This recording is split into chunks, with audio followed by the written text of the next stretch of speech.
नमस्कार दोस्तों। आज आपके सामने अहमदाबाद डिवीजन द्वारा आयोजित ऑफिस सुपरिटेंडेंट यानी कि ओएस की परीक्षा जो 23 नवंबर 2019 को ली गई थी उसके पार्ट 2 में आपका स्वागत है। पहले पार्ट में हमने 25 क्वेश्चनों को डिस्कस किया था और समझने की कोशिश की थी कि ये क्वेश्चन क्यों लिए गए हैं और कैसे लिए गए हैं। तो अगर आपने पार्ट 1 नहीं देखा है तो कृपया पहले पार्ट 1 देख लीजिए और उसके बाद हम पार्ट 2 को शुरू करते हैं। और ये पार्ट 2 जो है वो यानी कि 26 से लेकर 50 तक के क्वेश्चन जो होंगे उनको लिए गए हैं। ठीक है, तो ये इंस्ट्रक्शन तो उसमें भी है और ये इंस्ट्रक्शन यहाँ हमने यहाँ लिया हुआ है ताकि लगे कि आप एग्जाम हॉल में आप एक दे रहे हैं। आप चाहें तो वीडियो को पॉज करके आप अपने आंसर को सोच सकते हैं या फिर आप साथ ही साथ बना के चल सकते हैं। कुछ सेकेंड आपको मिलेंगे, मैं क्वेश्चन पढ़ने के बाद जैसे देता हूँ तो आपको अच्छा रहेगा। तो पहले वीडियो में मैं बता चुका हूँ कि 95 क्वेश्चन है जिसमें से 10 क्वेश्चन राजभाषा के हैं, तो आपको करने हैं 85। आप जो भी 1 to 95 के बीच में 1 to 95 क्वेश्चन के बीच में जो भी 85 क्वेश्चन करेंगे उनको वो जांच करेंगे और इन सब के लिए आपको 1 नंबर दिए जाएंगे, यानी कि टोटल मार्क्स जो होंगे वो 85 होंगे।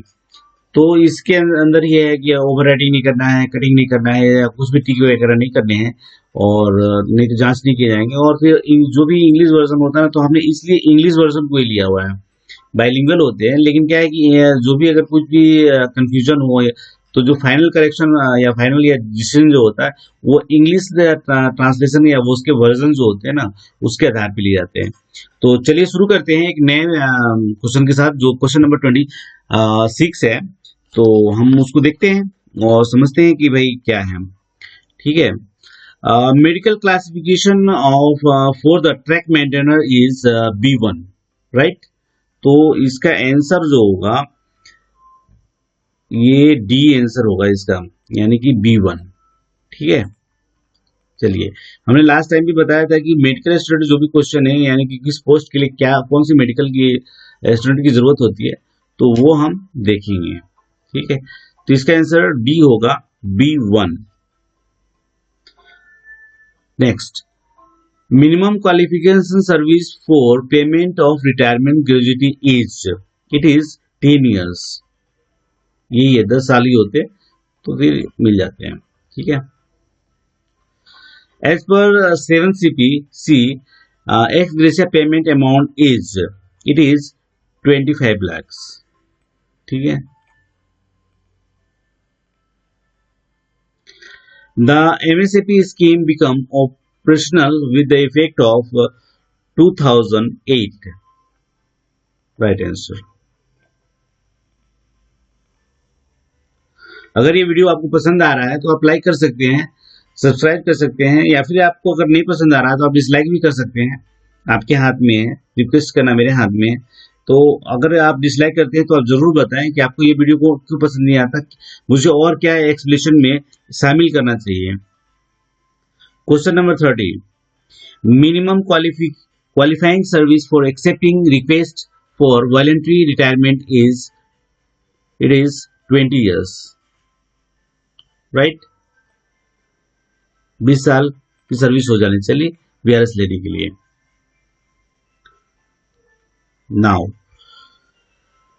casual labor / Bangla Pune will get TS after the service of 4 month, 120 दिनों के बाद। ठीक है, question number 32, maximum limit of study leave in entire service is 24 month।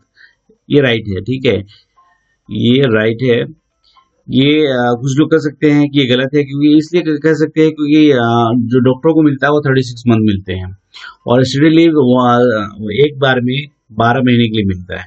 ठीक है, तो ये जो सेंटेंस है maximum limit of study leave in entire service is 24 month is correct. तो यहाँ आंसर ए होगा, ट्रू। ठीक है, हम क्वेश्चन नंबर 33 पे चलते हैं। ये है, medically decharacterise staff should be redeployed within the period of 120 days। ये सही आंसर है। ठीक है, minimum educational qualification for widow in compensation ground appointment is no required any qualification, the correct answer। ठीक है, कुछ थंब रूल बना के रखा है लोगों ने, तो ये एकदम टू द पॉइंट क्वेश्चन है, आपको बिल्कुल भी ज्यादा सोचने की जरूरत नहीं होगा। How many break journey are admissible in PTO? It is not allowed. ठीक है, इसका सही आंसर यही होगा। 36. An employee refusing promotion is debarred for a period of, it's a 1 year, right answer। Senior DPO has the authority to grant NOC for obtaining passport of railway employee। It is correct।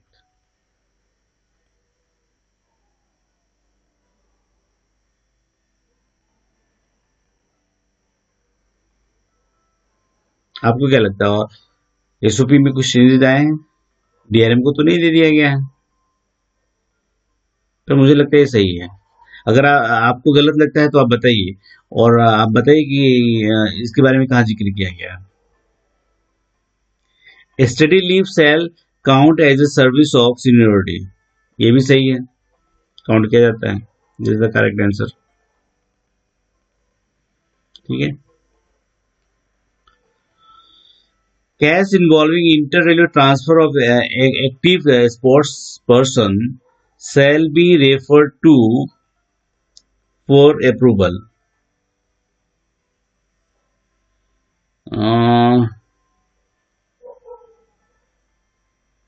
इसका answer आप बताइए, इसका answer मैं नहीं देता हूं, आप comment box में बताइए, ढूंढ के बताइए कि इसका आंसर क्या होना चाहिए। चलिए, question number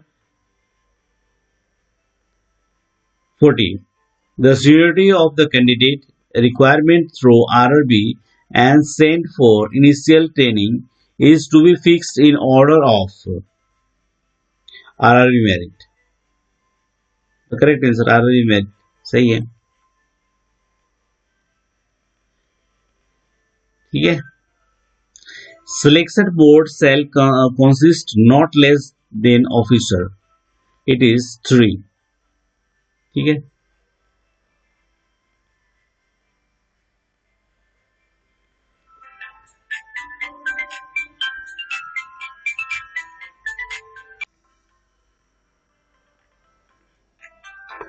question number 42. The vacancies that arise due to staff likely to go on transfer to other railway division during period under consideration shall be counted as anticipated for assessment vacancy। The correct answer is true। Okay, for calling of open tender, JAG officer having full power at divisional level, it's true।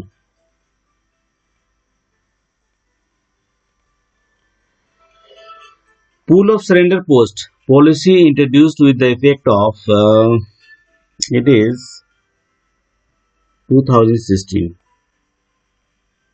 right। Chairman of a staff benefit committee at divisional level is senior DPO। okay ना।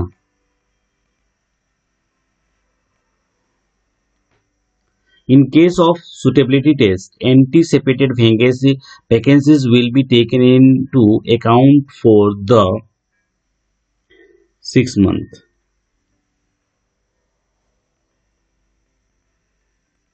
right।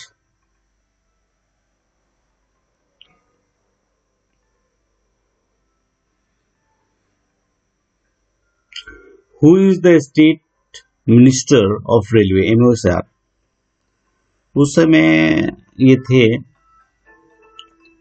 Suresh अंगादी sir, जो expire हो गए अभी। तो जो होगा ये answer 47 का फिलहाल तो कोई भी नहीं है, पीयूष गोयल सर हैं, ठीक है, तो यहाँ पे तो वही होगा। Now 48, which of the following rules of DR 1968 does specify the penalties? The answer is rule number 9. That means A.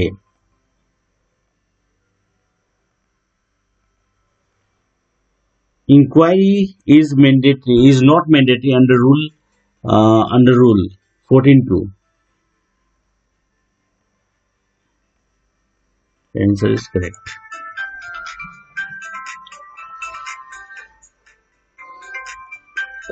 Railway quarter can be retained for a period dash on normal rent on retirement. It is 4 months, right? आपको क्या लगता है, सही है? चलिए, thank you करने से पहले एक क्वेश्चन जो हमने छोड़ दिया है, जो आपके लिए रखा था, ये क्वेश्चन नंबर था 38, 39, 39. Okay, case involving inter railway transfer of active sportsman person shall be referred to railway board for approval, right? ये रेलवे बोर्ड आंसर होगा। मैं सोच रहा था कि आप इसे ढूंढें और बताएं, क्योंकि आप ढूंढेंगे तो आपको उस दौरान काफी कुछ पढ़ने को मिलेगा।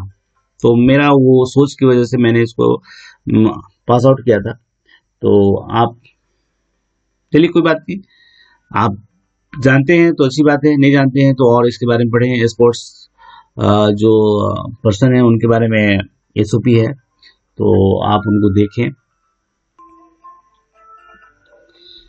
कितने लोगों को पता है कि मास्टर सर्कुलर हैं और उनसे डायरेक्टली क्वेश्चन भी पूछे जाते हैं? जैसे मास्टर सर्कुलर नंबर 1 जो है वो scout activities on Indian railway पे है, और 2 जो है वो हॉलीडे होम्स पे है, ठीक है। 3 जो है रेलवे इंस्टीट्यूट पे है, और 4 नंबर जो है ना स्टाफ बेनिफिट फंड पे है, और मास्टर सर्कुलर नंबर 5 जो है वो सर्विस बुक और उनके रिकॉर्ड्स से रिलेटेड है, सर्विस बुक पे हो गया। और नंबर 6 जो है वो ज्वाइनिंग टाइम पे है। तो ये हो गया। इसके अलावा आपको देखने लायक जो है वो है नंबर 7 जो recruitment against cultural and scout and guide quota. तो इसके अंदर ये मेरे ख्याल से सवाल आने चाहिए, या फिर इससे रिलेटेड और भी क्वेश्चन आते हैं। तो अभी हम कुछ दिनों में देखेंगे बनारस का डीएलडब्ल्यू के क्वेश्चन, जिसमें कल्चरल कोटा और उस वक्त से क्वेश्चन पूछे गए हैं।